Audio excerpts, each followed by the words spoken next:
बुलढाण्यातील प्रसिद्ध लोणार सरोवर संपूर्ण जगामध्ये ते प्रसिद्ध आहे, पण या सरोवरावर सध्या संकट ओढवलंय ते वाढत्या पाणी पातळीचं। अनेक मंदिरं सरोवराच्या पाण्याखाली गेली आहेत। यामागची नेमकी कारणं काय? ऐतिहासिक मंदिरावर कसं जलसंकट आलंय? पाहूयात हा खास रिपोर्ट। हे आहे जगप्रसिद्ध लोणार सरोवर। तब्बल 52,000 वर्षांपूर्वी उल्कापातामुळे तयार झालेलं हे अद्भुत सरोवर बुलढाणा जिल्ह्यात असलेल्या या सरोवराची कीर्ती संपूर्ण जगात पसरली आहे। पण आता समस्या अशी आहे की लोणार सरोवराच्या पाणी पातळीमध्ये गेल्या अनेक वर्षातील विक्रमी वाढ नोंदवण्यात आली आहे। या वाढत्या जलपातळीमुळे सरोवराच्या काठावरची आणि आतील अनेक प्राचीन मंदिरं पाण्याखाली गेली आहेत। हा ऐतिहासिक आणि धार्मिक वारसा जतन कसा करायचा अशी चिंता आता व्यक्त होते। 50,000 वर्षांपूर्वी एका उल्कापातामुळे बेसॉल्ट खडकात हे जगातील एकमेव सरोवर तयार झालंय।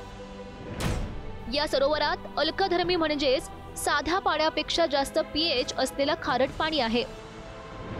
अलीकडेच बुलढाणा जिल्ह्यामध्ये झालेल्या मुसळधार पावसामुळे सरोवराच्या पाण्याची पातळी लक्षणीयरित्या वाढली आहे।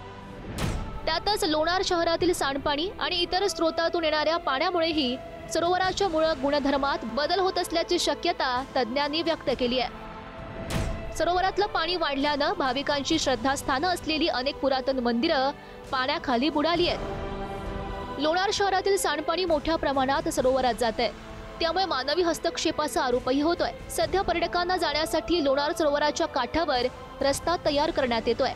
त्यासाठी लागणारे माती मुरुम सरोवराच्या तळाशी जातात।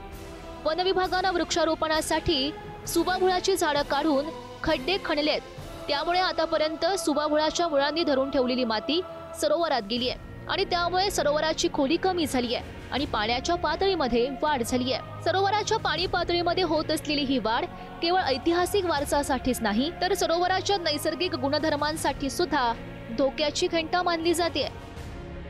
यासाठी सरोवरामध्ये सोडलं जाणारं सांडपाणी आणि सरोवराच्या काठाशी होणारी झीज ही या बदलांची प्रमुख कारणे असल्याचं मतही अभ्यासक व्यक्त करतात। या परिस्थितीवर पुरातत्व विभाग, वन विभाग आणि जिल्हा प्रशासनानं तातडीनं लक्ष देण्याची गरज आहे, तरच या ऐतिहासिक स्थळाचं संवर्धन करता येईल।